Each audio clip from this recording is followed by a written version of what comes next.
Bueno, siempre nos sorprende, siempre nos llama la atención. Espero. Primero, que te interese todo lo que te interesa, luego que te lo sepas, luego que lo expliques como lo explicas, y luego que a todos nos fascine como nos fascina. En fin, es un fenómeno. Carlos, ¿para qué te lo voy a negar? Vamos a hablar hoy de mentiras históricas. Efectivamente, a mí es un tema que, en primer lugar, me llama mucho la atención porque yo cuando la primera vez que lo he leído, lo he aprendido, me he percatado de esas mentiras históricas comúnmente creídas, pues ha sido completamente sorprendente. Y yo creo que, bueno, pues hay ciertos acontecimientos históricos que los damos por hechos, quizás por rutina, por la tradición oral o por otras diversas cuestiones, pero que hay que matizar porque no fueron así y hay siempre cosas que... Por ejemplo, Nerón... Y eso sí que me ha sorprendido. Nerón no incendió Roma. Bueno, esto es uno de los, podríamos decir, uno de los hechos por antonomasia que debemos negar y además que se niegan las... Que no estaba en Roma. Es que, en primer lugar, además la película Quo Vadis, que tan famosa, pues promocionó este hecho muchísimo. En primer lugar, no estaba en Roma, efectivamente. Estaba en la villa de Ancho. Ancho está a 50 kilómetros de Roma, en el palacio de verano que tenía, porque el calor tan agobiante de Roma había hecho al emperador huir a las afueras de ella. Bien, ¿qué es lo que ocurrió? El incendio, el que mejor nos lo narra, era en ese momento Publio Tácito, que... no creo que nadie se imagine que era un niño de 9 años que escribió todo lo acontecido en el incendio y nos explicó que fue uno de los peores incendios que sacudieron Roma y que duró 6 años. Creo, ¿no? Sí, en el Gran Circo de Roma, donde se organizaban las carreras de cuadrigas, cuando no había funciones, se instalaban tenderetes con ventas, mercadillos, una especie de mercadillos, y las familias, los propietarios de esos tenderetes, se quedaban allá a comer y a vivir por miedo a los ladrones. Entonces ellos hacían la comida en unos hornos portátiles, unos hornillos, que al parecer hubo un escape de fuego y entonces el viento ayudó a propagarlo. Y se lió.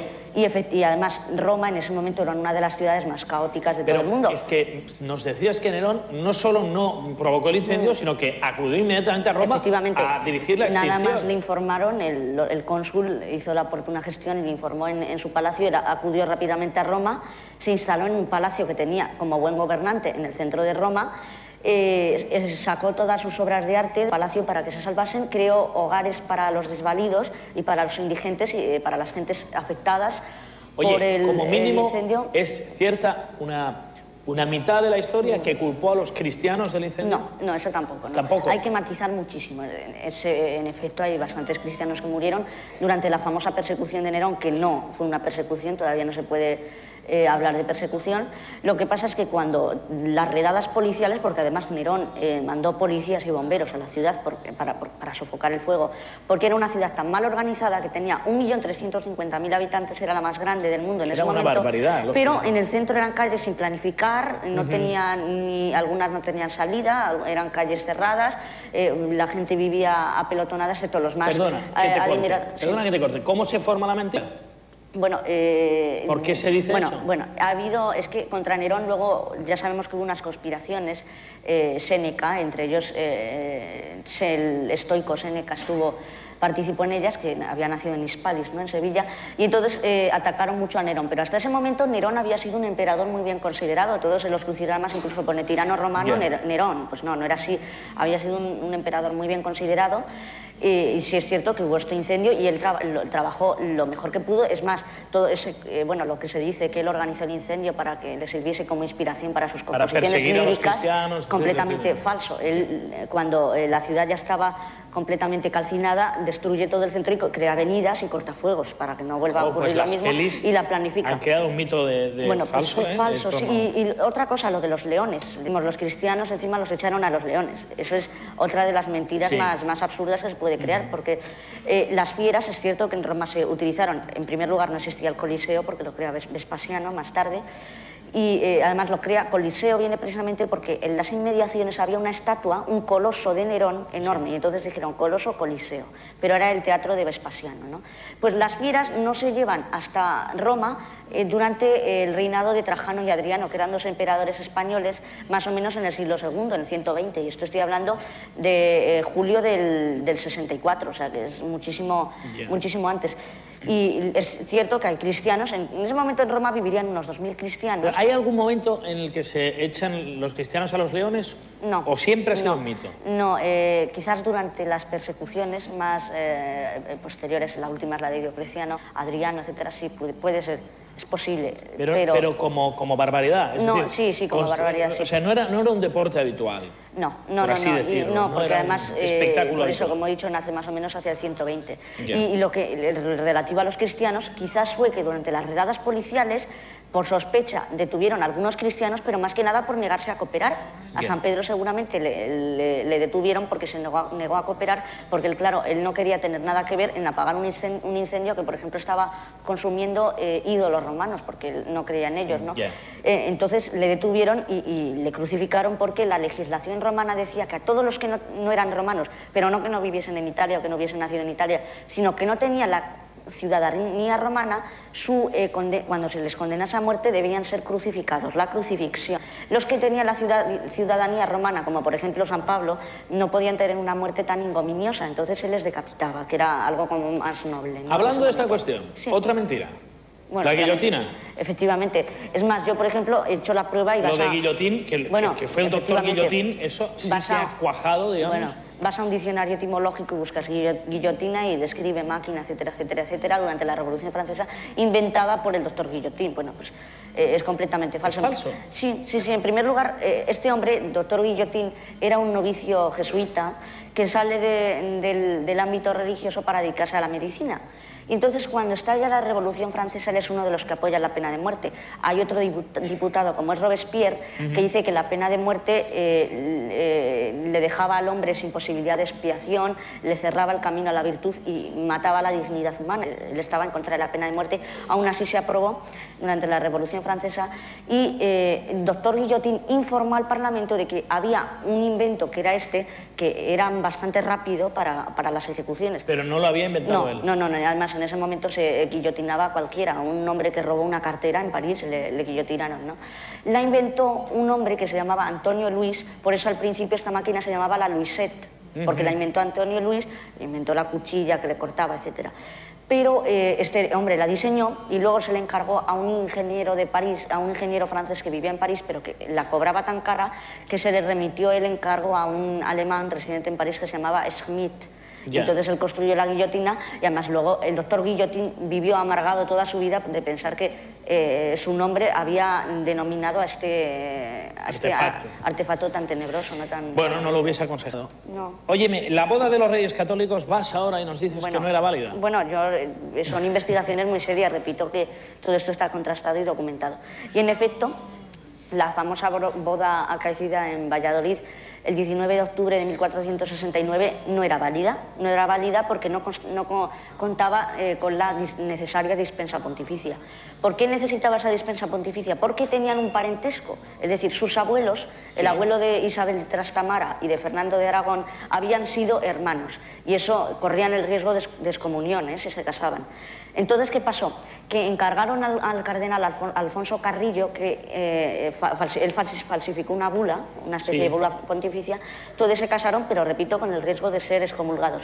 Pero luego, y ellos lo sabían, que todo era falso, porque luego, posteriormente, solicitan a Rodrigo Borgia, que era el que llamamos el otro día, que era el cardenal de Valencia, el arzobispo de Valencia, que hablase, hiciese como intermediario con el Papa para solicitar la bula.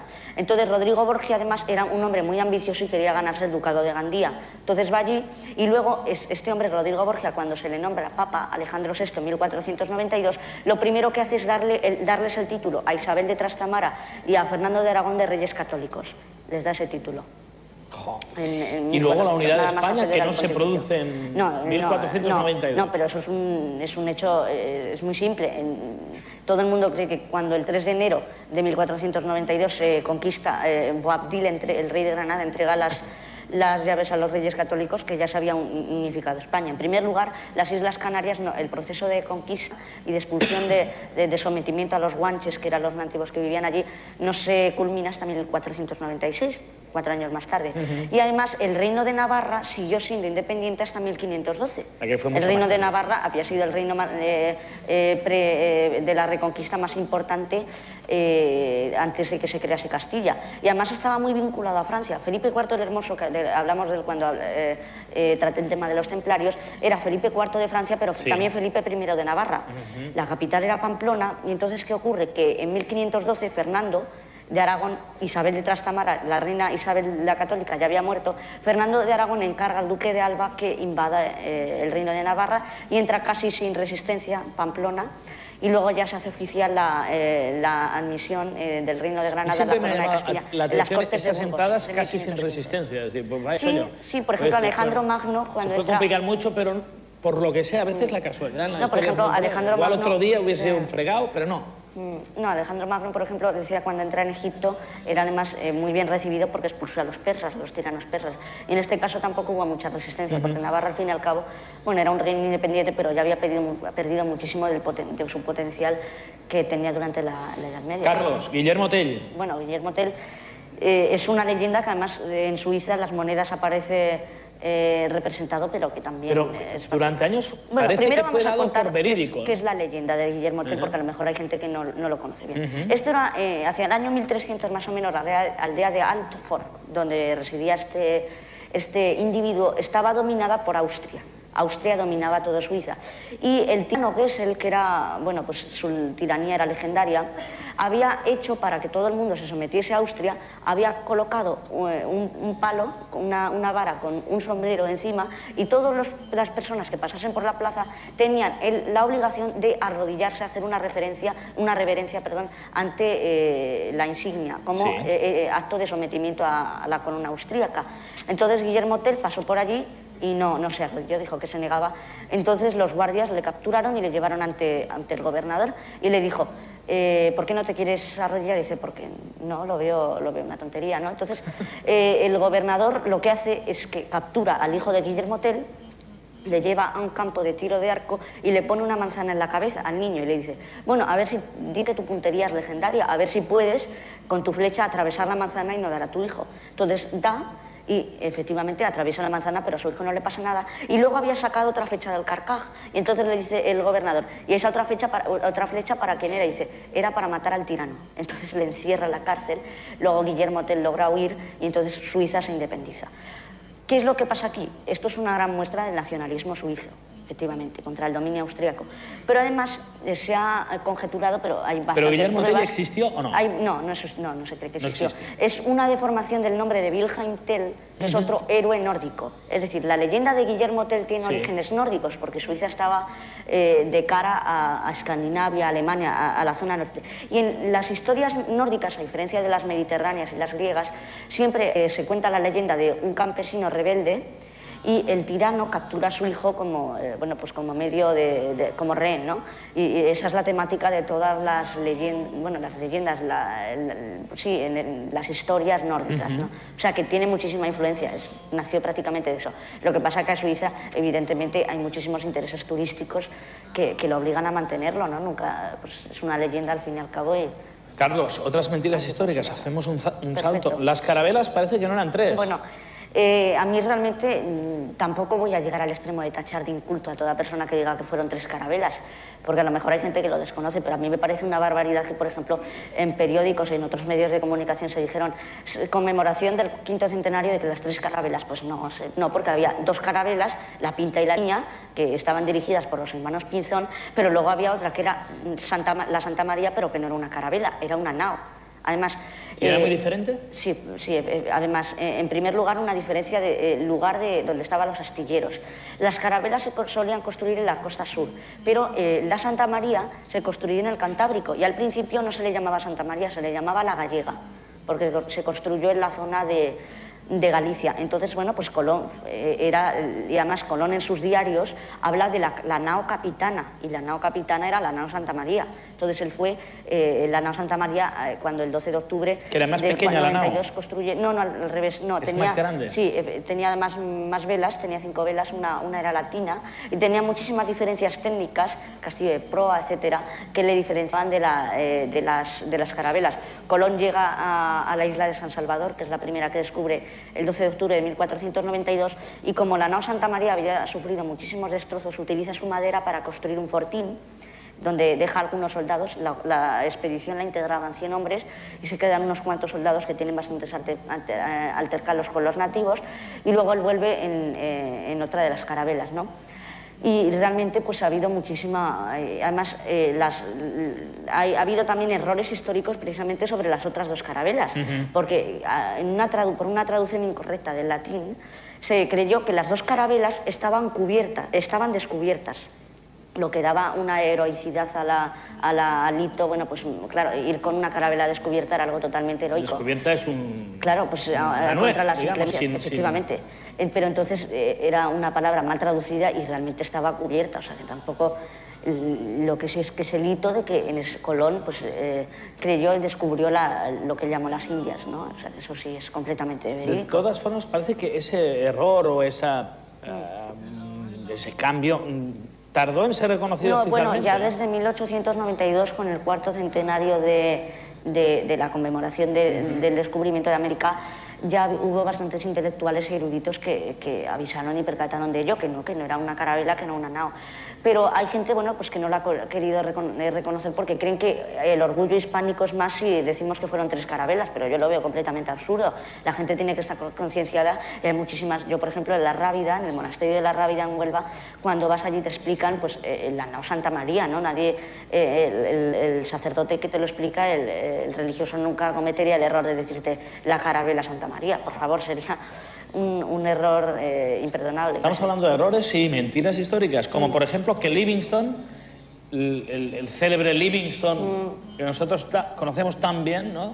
El doctor Livingstone, supongo. Sí, caballero, responde. Pues parece que no era explorador, no estuvo en África. Bueno, esto es casi más lógico, así lo podemos calificar, porque Livingstone en sí era misionero y médico. Él nace además... David Livingstone en la miseria en Escocia en 1813, y a los 10 años ya trabajaba en una factoría en la que entraba a las 6 de la mañana y salía a las 8 de la tarde, o sea que estaba explotado. Y a algún contacto suyo, algún amigo, algún conocido le recomendó que estudiase medicina porque así podría ingresar en la Sociedad de las Misiones de Londres y podría irse a China. Él quería irse a China porque, bueno, pues por lo menos tendría más futuro, ¿no?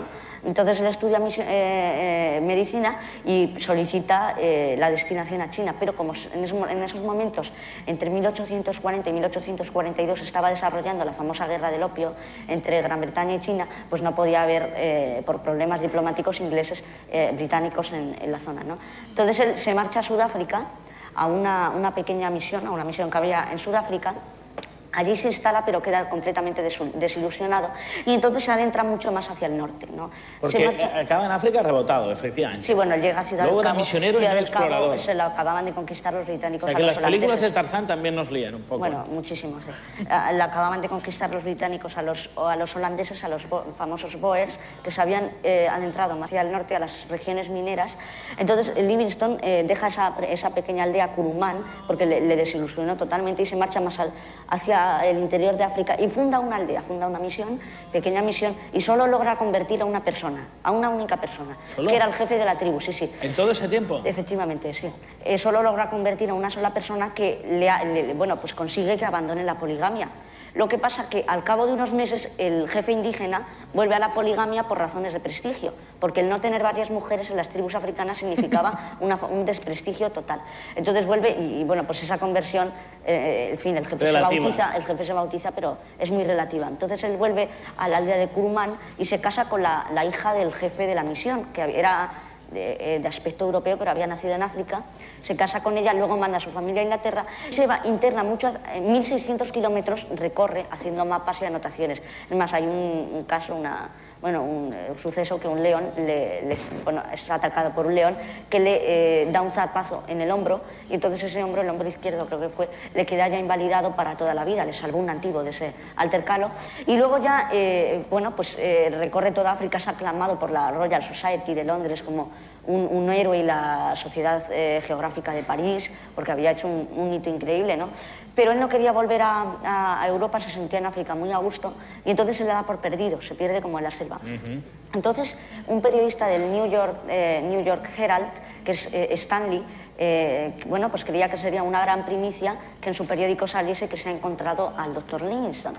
Entonces contrata una expedición, bueno, completamente magnificente, con muchísimo dinero, ¿no? Entonces se va hasta África, llega hasta Ujili, sí. y en Ujili, en 1871, es cuando se produce el famoso encuentro que le pregunta, doctor Livingstone, supongo, y Livingstone responde, sí, caballero. Y entonces Stanley vuelve a Estados Unidos, le convierte en una persona famosa a Livingstone. Livingstone no quiere volver, muere, y luego además Stanley es el que conquista el Congo para la corona belga, para Leopoldo II. Bueno, pero esta es una mentira relativa, es decir, más que explorador era un misionero, es que es muy llega relativa, a África rebotado. pero también luego exploró, ¿entiendes? Porque una persona que hace esos descubrimientos al fin y al cabo es explorador. Carlos Blanco, gracias por haber estado con nosotros una semana más.